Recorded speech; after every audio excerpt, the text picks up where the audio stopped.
আবারও শুরু হয়েছে হামলা, বাংলাদেশের সহযোগিতা চায় ভারত। ভারতে নিযুক্ত যুক্তরাষ্ট্রের রাষ্ট্রদূত এরিক গার্সেটি বাংলাদেশকে নিয়ে একটি মন্তব্য করেছেন। তিনি বলেছেন, যদিও তিনি বাংলাদেশে অবস্থান করছেন না, ভারতে অবস্থান করছেন। তিনি বলেছেন, যে কোনো রাজনৈতিক পালাবদলই কঠিন, সেটা সবসময় ভালো হবে এমনটা নয়।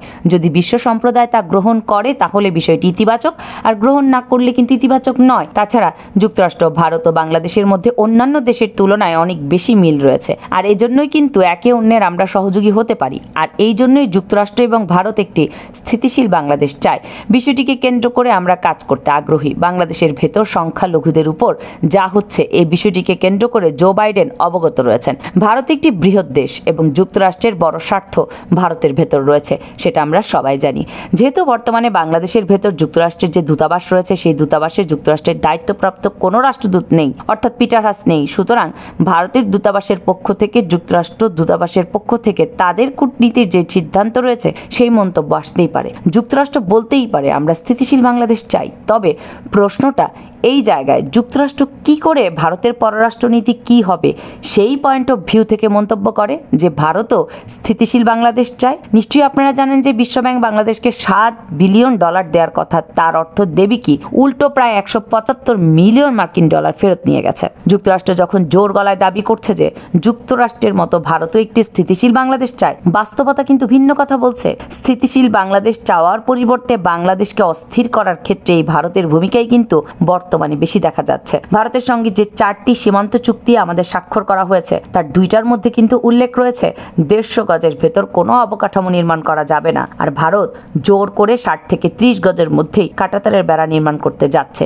নির্মাণ করার তারা জোর প্রচেষ্টা চালাচ্ছে। এই সকল কিছু দেখে যুক্তরাষ্ট্র কি করে মন্তব্য করলো যে একটি স্থিতিশীল বাংলাদেশ ভারত এই জায়গায় চায়? কর্মকাণ্ডে কি তা বোঝা যাচ্ছে? আপনারা জানেন যে দুদিনে যে সাহস এবং দেশপ্রেম কাকে বলে আমাদের বাঙালি ভাই বোনেরা দেখিয়েছে। আমাদের বর্ডার গার্ড বিজিবি যখন অ্যাসল্ট রাইফেল নিয়ে নিজের সার্বভৌমত্ব রক্ষার জন্য বাংকার খনন নিয়ে অস্ত্র তাক করে বসেছিল, ঠিক তার পাশেই কিন্তু আমাদের বাংলাদেশের একজন সাধারণ কৃষক বসেছিল। তার যে অস্ত্র রয়েছে কাস্তে, সেটা নিয়ে বসেছিল। বুলেট, বোমা কোনো কিছুই কিন্তু নিজের সার্বভৌমত্ব রক্ষার ক্ষেত্রে সে ভয় করেনি। এই ছবি ইতিমধ্যে ভাইরাল হয়ে গেছে। সীমান্ত এলাকায় বর্তমানে কাঁটাতারের বেড়া নির্মাণকে কেন্দ্র করে যে পরিস্থিতি তৈরি হয়েছে সেটা নিরসনের জন্য বা তার ব্যাখ্যা চাওয়ার জন্য বাংলাদেশে নিযুক্ত ভারতের রাষ্ট্রদূত প্রণব বার্মাকে ডেকে পাঠিয়েছিল বাংলাদেশের পররাষ্ট্র মন্ত্রণালয়। তিনি উপস্থিত হয়েছিলেন তার কর্মকর্তাদের নিয়ে, এবং সেখানেই ভারতের পক্ষ থেকে নিশ্চিত করা হয়েছে যে 5টি পয়েন্টে কাঁটাতারের বেড়া নির্মাণ করা হয়েছিল বা নির্মাণের প্রচেষ্টা চলছিল, সেগুলো বন্ধ থাকবে। ভারতের রাষ্ট্রদূতের পক্ষ থেকে বাংলাদেশের কাছে সহযোগিতা চাওয়া হয়েছে। সীমান্তে এই বেড়া নির্মাণের প্রকল্পে দ্বিপাক্ষিক সমঝোতার মাধ্যমে কি করে সমাধান করা যায়, এই ইস্যুটিকে কেন্দ্র করে। এজন্য সীমান্ত এলাকায় যে চোরাচালান হয় এবং অপরাধ হয়, সেগুলো দমন করার জন্যও কিন্তু ভারতীয় রাষ্ট্রদূত ভারতের পক্ষ থেকে বাংলাদেশের কাছে সহযোগিতা চাওয়ার বিষয়টি নিশ্চিত করেন, এবং তার উত্তর পূর্বাঞ্চলে কোনোভাবেই যাতে সন্ত্রাসীরা কোনো কর্মকাণ্ডের জন্য বাংলাদেশের ভূখণ্ড ব্যবহার না করতে পারে, তার জন্য তারা সহযোগিতা চেয়েছে।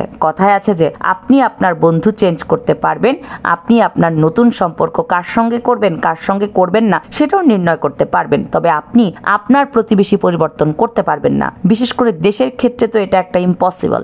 ভারত এবং বাংলাদেশ একে অন্যের প্রতিবেশী, এটা পরিবর্তনযোগ্য নয়, এবং এক্ষেত্রে যুদ্ধ কোনো দেশের জন্যই ভালো কিছু বয়ে আনবে না। আমরা শান্তি চাই এবং শান্তিপূর্ণভাবেই বিষয়গুলো সমাধান চাই, এবং সহযোগিতা করতেও আমরা প্রস্তুত। ভারত তার নিজের সার্বভৌমত্ব রক্ষা করার জন্য সীমান্ত এলাকায় কাঁটাতারের বেড়া দেবে, আর এটা আমরাও চাই। এর মাধ্যমে অপরাধ কমবে। তবে এটা অবশ্যই দিতে হবে ভারতের সীমান্তের 150 গজ দূরে, শূন্য রেখা থেকে ভারতের সীমান্তের 150 গজ ভেতরে। তার সীমান্তের আন্তর্জাতিক আইন মেনে সে কাঁটাতারের বেড়া দেবে। দরকার পড়লে দেয়াল তুলুক, কোনো সমস্যা নাই, আমরা কোনো কিছু বলবো না। তবে যখনই তারা এই 150 গজের ভেতরে এসে তারা যদি দিতে চায় সেটা দলের সমতুল্য, তাহলে কেন আমরা এই জায়গায় সহযোগিতা করব বা বসে থাকবো? এই জায়গায় প্রতিরোধ হবে এবং এক্ষেত্রে কোনো ছাড় দেওয়া হবে না। এটাই হলো শেষ কথা।